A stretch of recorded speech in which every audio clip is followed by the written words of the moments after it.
To dress a turbot. Boil the head of a turbot, save the broth, and take off all the fish. Make forcemeat beat in a mortar, adding nutmeg, pepper, and salt, 2 eggs, grated bread, and the juice of a lemon. Mix a little of the liver with the forcemeat. Mix it all together. Make it into forcemeat balls. Fry them in clarified butter, and they will keep 3 days. A turbot of a moderate size will be 4 very good dishes, 1 boiled, and the fins fried and laid round it, plain butter sauce, green parsley, and scraped horseradish for garnishing. Another part ragoût, and the fish broth made gravy by frying 2 or 3 slices and boiling in it. Forcemeat balls and oysters made for the ragoût, and the turbot seasoned and broiled before the fire, and set in the middle of the dish, and the ragoût turned over it. Scotch collops cut out of the thickest part of the turbot, dipped in eggs and fried brown, after seasoning them with nutmeg, pepper, and salt. Put on a dish the fish gravy, forced balls, and pickled mushrooms boiled, and pour over them sippets and carved lemon. A white fricassee is to cut out of the turbot as many pieces 1/2 inch thick, and in length 2 inches. Dip them in whites of eggs well beat, and fry them in clarified butter. Boil 8 yolks of eggs, and take off the beards of 30 oyster. Have white fish gravy. Boil up the oysters and thicken with melted butter. Lay the fricassee on the dish, the yolks round it, and pour over the oysters and the sauce. To boil a salmon. To boil salmon. Scale a jowl of salmon. Make the water very salt. When it boils, put in the fish and let it boil quickly. Take parsley, fennel, and a little mint, boiled and cut very small, and lay round the dish edge. Pick and scald a gill of gooseberries, and melt butter.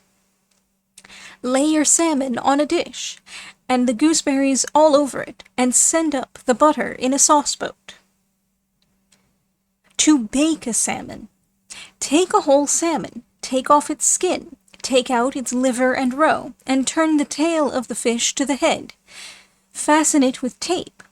Cut the fish across diamond shape, and rub it all over with mace, nutmeg, pepper, and salt, yolks of eggs, and grated bread, laying thin slices of butter all over the back of the salmon.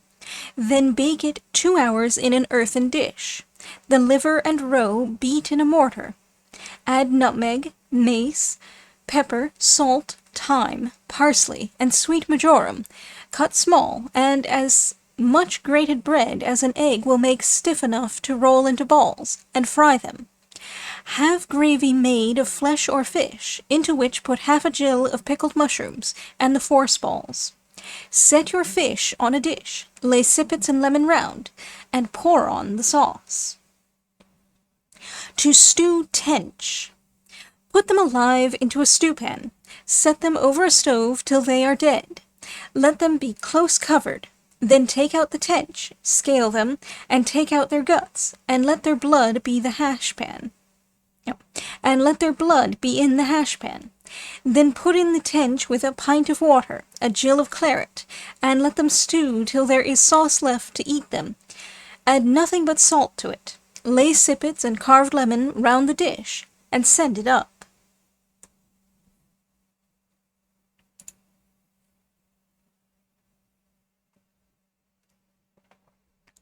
To dress pike. Take a large pike and scale them. Take out his guts and liver. Boil and beat the liver in a mortar. Add to it a slice of butter, grated bread, nutmeg, an egg, mace, pepper, salt, thyme, sweet marjoram, parsley, and chives cut small. Then mix them well together, and put into it the belly of the pike. Then turn the tail of the pike to its head, and rub him all over with yolk of egg, and strew grated bread upon the egg.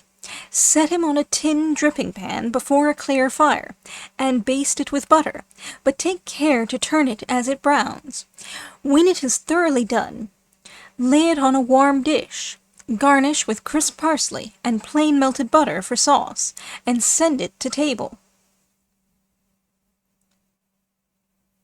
To stew burn trouts. Wash as many trouts as will make a substantial dish. Season them with pepper, salt, and nutmeg. Lay them into a pot that just holds them, which must be of a longish shape, and put to them butter and shallot, and set them in an oven 2 hours. Then take them into a stewpan, and add to them a spoonful of verjuice or the juice of a lemon, and half a gill of melted butter. Lay them with their tails in the middle of your dish, and their heads round it. Garnish with green parsley. To fry trouts.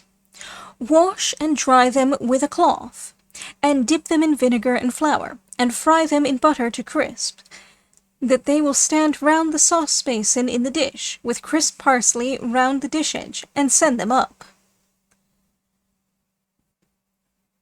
To fry sparlings. Don't wash them, but dry them with a clean cloth, and draw a small gut out of their neck.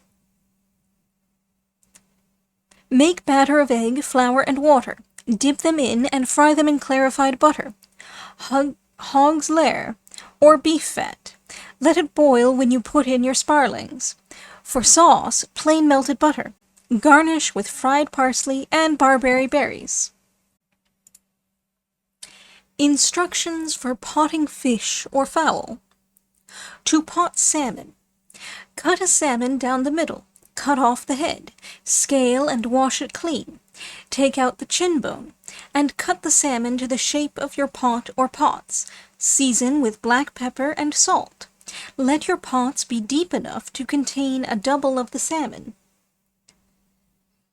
and put into your pot with it a pound of butter. Bake it 2 hours and take it out. Pour off all the gravy and butter, and press it hard so as all may drain out of it.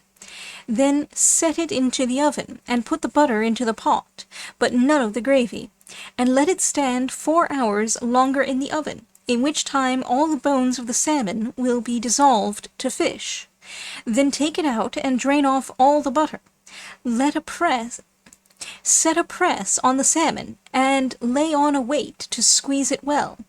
When it is cold, cover it with the butter it was baked in, and some more butter clarified.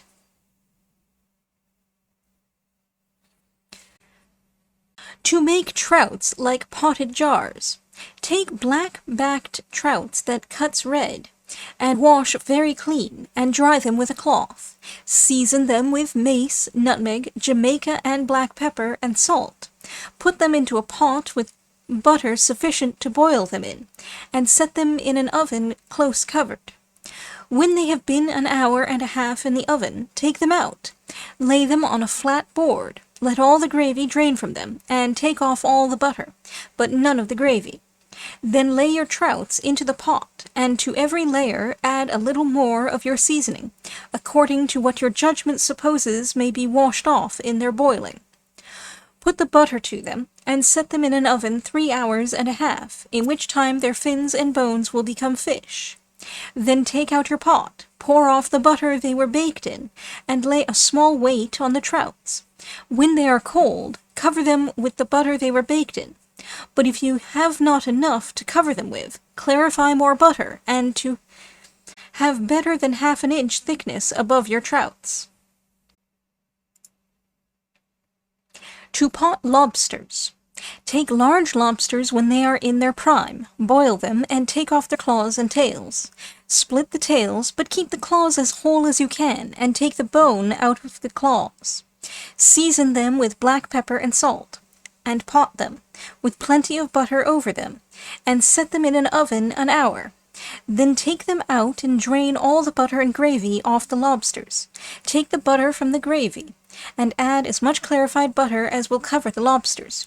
You must not press the lobsters, but let the butter run through them. And when they are cut, it will be a fine mixture representing of marble. To pot lamper eels.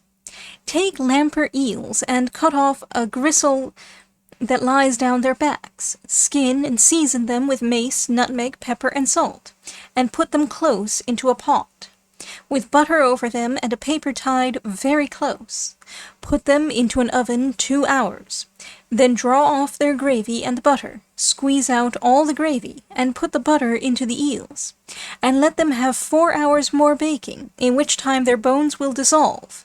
Then take them out of the oven, pour the butter from them, and press the eels close down in the pot. When they are cold, cover them with the butter they were baked in, adding more clarified butter if wanted. These potted eels are by most judges thought to exceed all sorts of potted fish. To pot woodcocks. Pick your woodcocks clean, take out the trail, and take off the gizzard. Work up some pepper and salt into 1/2 pound of butter, and put the size of a small chicken egg into each woodcock. Put them into a pot with their breasts turned down. Lay as much butter over as will cover them when it is melted, and set them 2 hours in an oven. Then take out the cocks, put out all the butter, and take it off the gravy. Put the trails of the woodcocks into their gravy, set them into the oven, and let them stew till it is thick. Then put it all over the cocks. Put them close down into the pots, and cover them with the butter they were baked in, adding more clarified butter to them. Let their breasts lie uppermost. To pot moorfowl or gore. If you have plenty of gore, take out their backbones, and season them with black pepper and salt. Cover them with butter, lay their breasts down in the pot, and set them 2 hours and a half in the oven. When they are taken out, have in readiness the pots you designed to pot them in, and take them out of the pot they were baked in. Turn their breasts up in the pots, press them close down, and cover them with clarified butter. Partridges and pigeons much the same, only you are not to take the backbone off the partridges or pigeons, but let them be pie fashion. To pot a hare. Skin it, and if not mangled, you need not wash it. Cut it into joints, and season with mace, nutmeg, Jamaica and black pepper, salt, dried thyme, sweet marjoram, rubbed small and sifted through a hair sieve. Put each joint close down into a stewing pot, with the liver, heart, and 3 shallots. Bake it till it is very tender. A young hare will be tender in 2 hours. An old one will take 4 hours baking.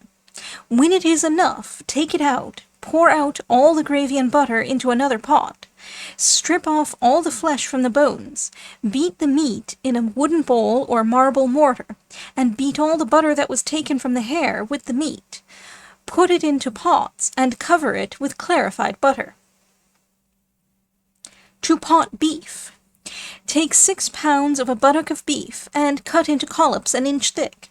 Beat an ounce of saltpetre to powder. Mix with 4 ounces of salt and a little sugar. Lay a little of this on each collop, and 1 collop upon another, and put them into a pot that just holds them. 24 hours will make them red. Then take them out and season with Jamaica and black pepper, dried thyme, and sweet marjoram.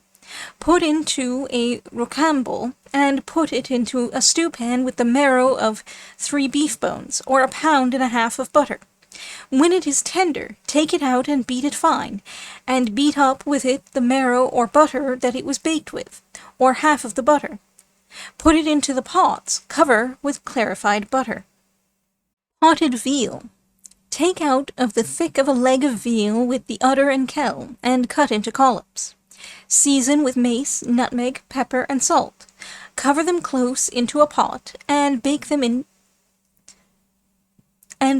2 hours. Then take them out, and beat them with the udder and kell in a mortar. When it is well mixed, put them into pots, and cover with clarified butter. Potted herrings.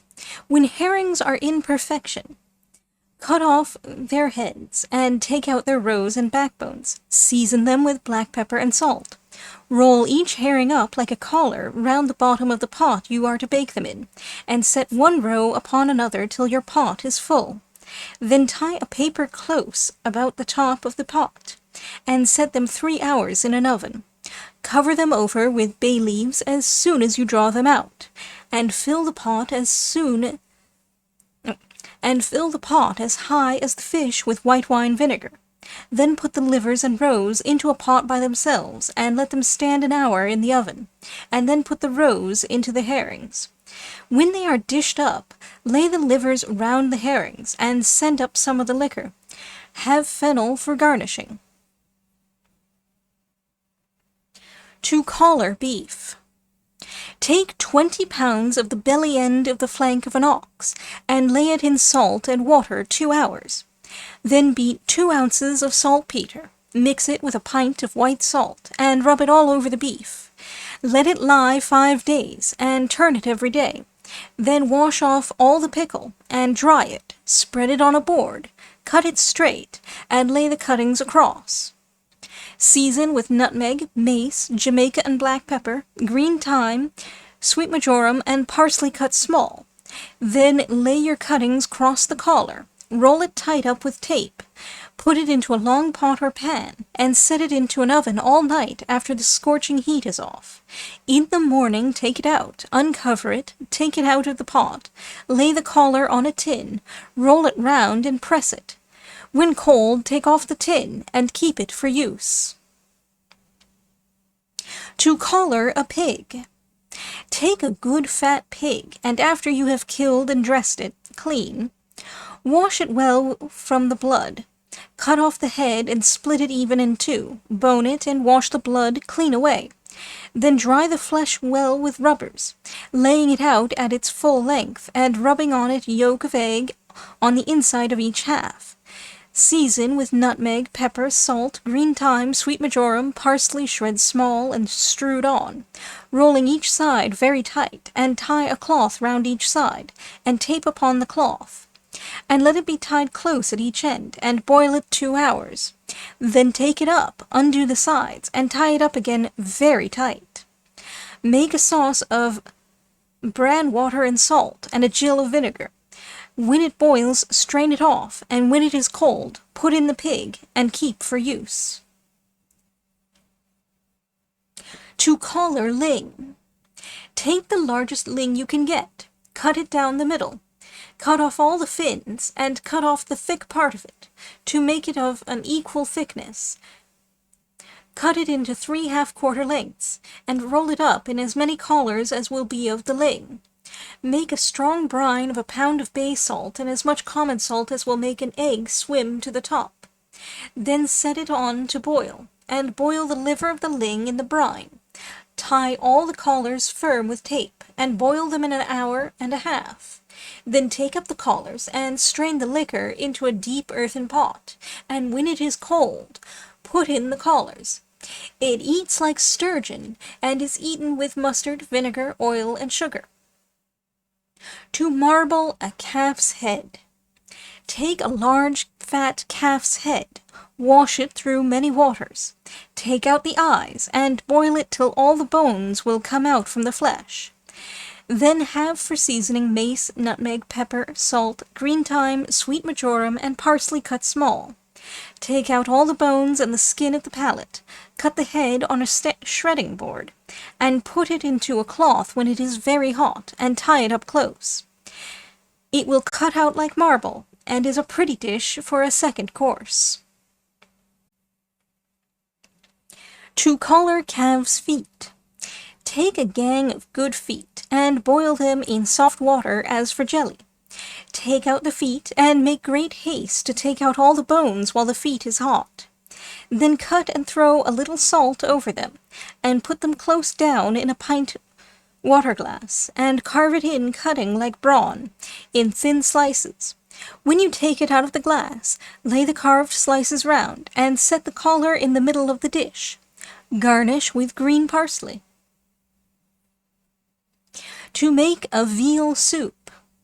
Take a leg of veal, cut off the flesh, break the bones, and put the bones and meat into a stewing pan. Add to it 2 quarts of water. Stick 6 cloves in a large onion, 2 carrots, 2 turnips, and a little salt. Cover it very close, paste down the lid, and set it all night in an oven. Take it out in the morning, pour off all your soup, skim off the fat, and put the soup into a clean flannel bag, used for nothing but straining gravy, and put it into a very clean hash pan.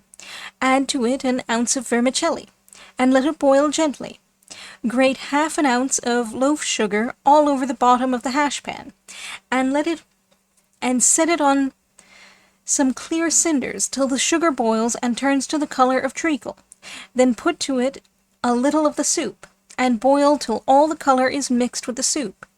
Then mix it with the other soup. Toast 2 thin slices of bread cut into dices, and put into the soup dish. Lay boiled rice round the dish edge, and pour in the soup, or send it up a canteen.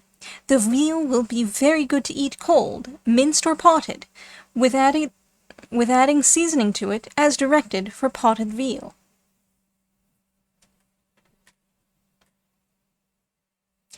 A celery soup. If you would go to the thrifty way of soup making, boil a leg of mutton for a family dish. Strain your broth into an earthen pot and let it stand all night. Take off the top, pour off the clear, and strain the bottom through your flannel bag. Take 4 pounds of the buttock of an ox, and put your broth into a small boiler. Put in your beef, and be careful to skim it when it begins to boil. When you have skimmed it well, wash as much celery and cut it as will fill a pint basin. After the celery has stewed with the beef 3 hours, add a pint basin of diced turnips and carrots of each an equal quantity, and let it stew an hour. Then boil spinach and lay round the dish edge. Toast bread and cut into sippets. Set the beef in the middle of the dish, pour in the soup, lay the sippets round, and send it up. A cabbage soup. Take 4 quarts of beef, mutton, or veal broth, and put into a small boiler. Add 6 pounds of the best part of the beef without bones. Put the beef into the pot, let it boil, and skim it well. Then take a white cabbage and cut it into 4 quarters. Cut out the core, and put it to the beef. Let it stew 4 hours, keeping it close covered, and be sure to let it stew very gently. Then set the beef in the middle of the dish, lay the cabbage round it, and pour over the soup. The beef and cabbage is as good as the soup. To make a soup without water. Take a stone of beef, a stone of mutton, a stone of veal, and cut all into inch-thick collops. Then take a large earthen pot, lay in a layer of collops and a layer of sliced turnips, then collops and sliced carrots. Cover that with flesh, then have celery, and intermix the meat with the roots and celery. When all is put into the pot, cover it close, set it into a hot oven, and let it stand 2 hours. Then take it out, pour off all your gravy, and strain it through a flannel bag, and set it another hour into the oven. Then drain off all your gravy, and filter it through a flannel bag into your other soup. Put it into a clean hash pan, and add to it an ounce of vermicelli. Boil it 10 minutes, then cut some bread and toast brown, and put a little into the soup dish. Pour in the soup, and send it up. To make a white soup. Boil a neck of veal to rags. Stick 6 cloves in an onion, and boil it all the time the meat boils. Then strain it off, and skim off all the fat. Filter it through a flannel bag, and put it into a clean hash pan. Add to it half a pound of rice, and let it boil softly half an hour. Take a quarter of a pound of rice, and let it boil a quarter of an hour in fair water, and put it into a hair sieve to let the water run from it. Then take a pennyworth of saffron. Infuse it in 2 spoonfuls of water. Put the rice into it, and it will make it yellow. Then put a rim of paste round the brim of the dish. Lay the rice round the edge of the dish. Then boil up the soup, and take the crumb of a French roll. Rasp it and set it in the middle of the dish. Pour on the soup and send it up. To make a hodgepodge. Take a neck of mutton, cut it into chops, and put a gallon of water to it, and as it begins to boil, skim it well.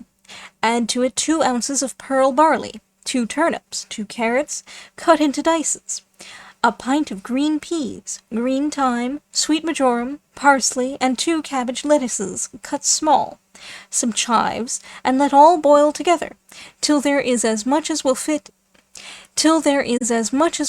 a good dish, and so send it up. To make a portable soup. Take a buttock of ox beef and cut into inch-thick collops. Take 3 carrots and cut into slices, and slice 4 turnips, and cut as much celery as will fill a quart.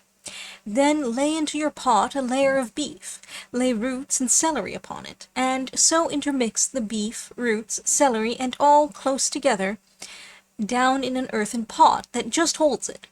Then cover and paste the pot, and set it in an oven 3 hours. Then take it out, strain off all the fat, and let the gravy run through a flannel bag. Then put it into a stewpan, set it on a clear stove. Let it boil till it is thick, and stirring it with a spoon. When it begins to stick, take it off. Put it into teacups. Let it stand till it is cold. Turn it into a clean linen cloth, and turn them once a day into a dry part, and set it in the sun now and then till it is perfectly dry. This is for a traveling soup. An ounce of this, when it is dry, will make a porringer of soup. Cut it and put it into a saucepan and add water to it. Set it on the fire and it will dissolve. Toast some bread, cut it into dices, and pour in the soup. A peas soup. Take 2 quarts of marrow peas. Put to them 2 gallons of water. Let them boil till 1/2 is consumed and the peas burst. Take a sieve and strain your peas, putting some of the pulp through the sieve. Then set it on a stove in a hash pan.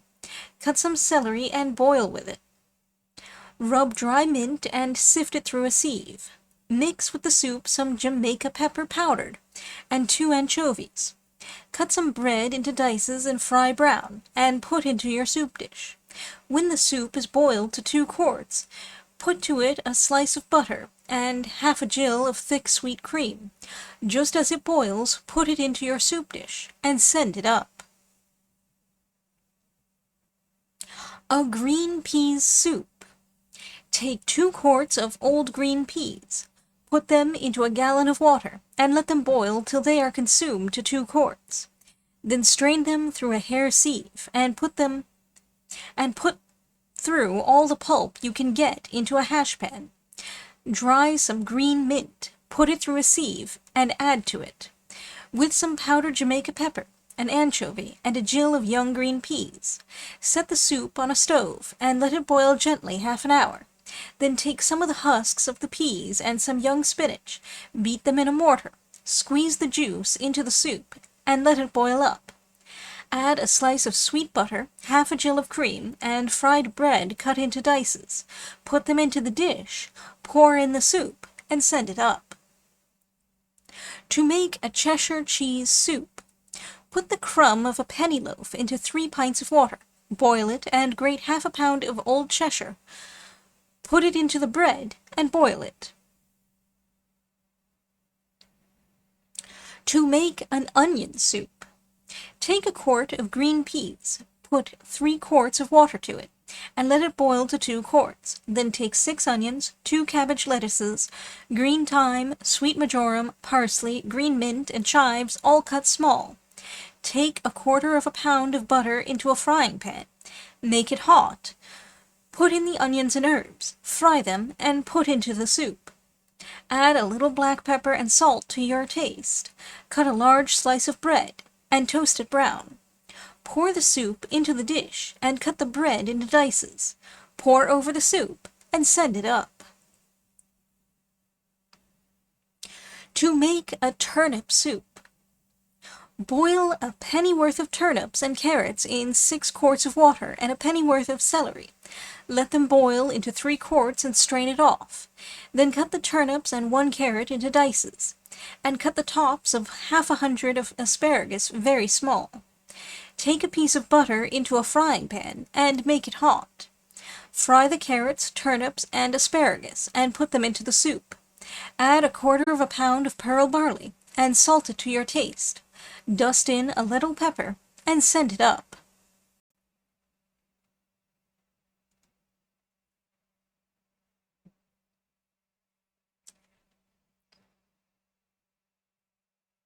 To make a fish soup. Boil a large tail of cod or ling with a good quantity of haddocks' heads. Fry some split haddocks brown in butter, and when the fish broth is strong, strain it into the fried haddocks. Then let it boil, and strain it off when you judge it strong enough. Skim off all the fat, and put the broth into a clean hash pan. Add to it 2 ounces of sago, and let it boil. Stick 8 cloves into 2 large onions, and add to the soup. Skin a whiting and put its tail through its head. Rub it with the yolk of egg. Fry it in clarified butter, and set it in the middle of the soup dish. Scald 1/2 of oysters in their own liquor. Take off all their beards, and put them into your soup dish. Lay shrimps round the dish edge. Pour your soup upon the oysters. Set the whiting in the middle, and send it up. To make a crawfish soup. Take 4 codlings and cut into slices. Season them with pepper and salt, and put them into an earthen pot. Add to them a bundle of sweet herbs, some shallots, and 2 quarts of water. Cover the pot close, paste it down, and let it stand 3 hours in an oven.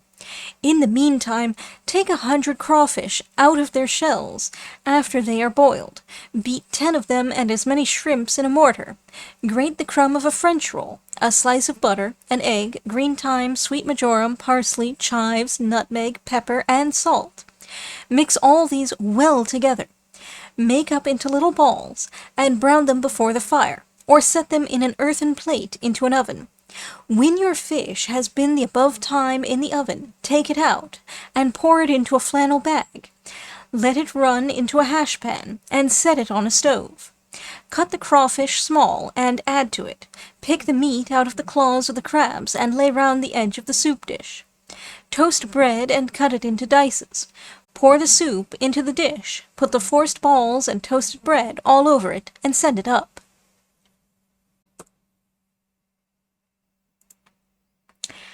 A calf foot soup. Take the stock that is boiled of a gang of calf's feet, as if for jellies, and when it is cold, take off the top and bottom. Put the other into a hash pan, set it on a slow stove, and put to it a stick of cinnamon. Take 1/4 pound of rice, boil it in water 1/4 hour, and put it into a sieve to let the water run from it. Then take the yolks of 6 eggs and the whites of 2, and beat them well in a basin. Then put 3 gills of thick cream to the soup, and sweeten it to your taste. Lay rice round the edge of the soup dish, and put what remains into the soup. Then take a pint of white wine, and mix with the eggs. Grate in a little nutmeg, and mix all with the soup, tossing it up with a whisk, and stir it on the stove till it is very near boiling, but by no means let it boil, for that will break it. It must be smooth and thick. Pour it into the dish, and send it up. The receipt of this soup was desired of me by 3 baronets' ladies. It is a very good supper soup. An orange pudding. Boil 2 Seville oranges in several waters till they are tender. Take out all the in-meat, and beat the skins to a paste in a mortar. Add to it 1/2 pound of fine powdered sugar, 1/2 pound of butter beat to cream in a mortar. Then take out the seed and the strings, and add the pulp of the oranges to it, and the yolks of 10 eggs. Beat all together till it is smooth. Then lay a sheet of puff paste all over your dish. Pour in your pudding, and bake it 3/4 hour. A boiled orange pudding. Grate the rind of 2 Sevilla oranges, and beat it in a mortar to a paste. Put 1/4 pound of maple biscuits into a pint of thick cream. Mix this with the paste of Put 1/4 pound of maple biscuits into a pint of thick cream. Mix this with the paste of orange, and sweeten it to your taste. Beat up 5 eggs. Mix all well together. Flour a pudding cloth. Put in your pudding, and put it into a pot of boiling water. An hour will boil it. Take white wine, a little sugar, and sweet melted butter for sauce. A lemon pudding. Pare the skin off 3 lemons, and boil them in several waters till they are tender. Then beat them in a mortar till they become paste. Add 1/2 pound of butter and 1/2 pound of sugar. Beat all smooth. Take 8 eggs, leave out the whites of 4, and add a glass of Rhenish wine. Lay a very thin sheet of puff paste over the dish, and pour on the pudding. 3/4 of an hour will bake it. A boiled lemon pudding. Grate off the yellow rind of 3 lemons, and beat it into a paste in a marble mortar. Take the crumb of a 3 halfpenny French roll. Boil a pint of thick cream and pour upon it. Sweeten it to your taste. Beat 5 eggs and mix with it. Flour a cloth well and put in your pudding. After all is well mixed, an hour will boil it, and have for sauce plain melted butter, sugar, the juice of a lemon, a little white wine, and grate loaf sugar all over the dish. A sago pudding. Boil 3 ounces of sago in a quart of water. 1/4 of an hour. Put it into a hair sieve and drain out all the water. Take a quart of cream, and boil the sago in it till it is thick. Set it to cool, and sweeten it to your taste. Then beat 8 eggs. The whites of 4 leave out. Let them be well beat, and mix with the pudding. Grate into it a little nutmeg, and lay a sheet of puff paste over a dish, and pour in your pudding. An hour will bake it. A carrot pudding. Take 1/2 pound of boiled carrots and beat to paste in a mortar. Add 1/4 pound of sugar. Grate a little nutmeg. Melt 1/4 pound of butter. Beat 5 eggs and mix all well together. Lay puff paste over the dish. Pour in the pudding, and bake it 1/2 an hour. A boiled carrot pudding. Take 1/2 pound of boiled carrots and beat in a mortar to paste. Take the crumb of a French roll and soak in thick cream. Beat 8 eggs and leave the whites of 4 out. Mix all well with the carrots, and grate in a little nutmeg. Rub a piece of butter on your pudding cloth, and pour on the pudding. Tie it fast and boil it an hour. Grate sugar all over the dish, and let your sauce be plain butter, sugar, and a little white wine. Turn the pudding into the dish, and pour on your sauce. An apple pudding. Take 1/2 pound of pared and cored apples. Boil them 10 minutes in water. Beat them in a mortar to pulp, and sweeten to your taste. Then melt a good slice of butter and mix with the pulp. Take the yolks of 8 eggs, beat well, and a little grated lemon peel. Mix all well together, and lay puff paste over a dish. Pour in the pudding, and bake it 1/2 an hour. A rice pudding. Take 3 ounces of the flour of rice and 3 gills of new milk, and put it into a brass pan over a clear fire, stirring it with a spoon all the time. When it boils, take it off, and stir in a slice of butter. Grate in some nutmeg, and sweeten to your taste. Beat up 6 eggs and leave out 3 whites. Mix all well together, and lay puff paste over the dish. Pour in your pudding, and bake it 1/2 an hour. A boiled rice pudding. Take 1/2 pound of rice and boil it 1/2 an hour in water. Put it into a hair sieve, and let the water drain from it. Then beat up the yolks of 8 eggs, with a gill of sweet cream. Grate some nutmeg, and mix all with the boiled rice. Butter a cloth, put in the pudding, and boil it an hour. Grate sugar all over the edge of the dish, and for sauce have butter, sugar, and white wine. Set the pudding on its dish, and send up your sauce in a basin. A hunter's pudding. Take 1 pound of flour, 1 pound of currants, and 1 pound of beef suet. Pick and wash the currants clean, shred the suet very small, and mix all together. Beat up 6 eggs with a gill of cream, grate in nutmeg, and mix all well together.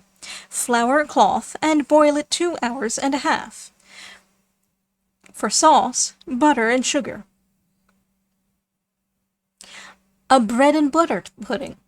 Take a penny French roll 2 days old, cut off all the crust, and cut the crumb into thin slices, spreading it as you cut it very thin, with butter on each slice.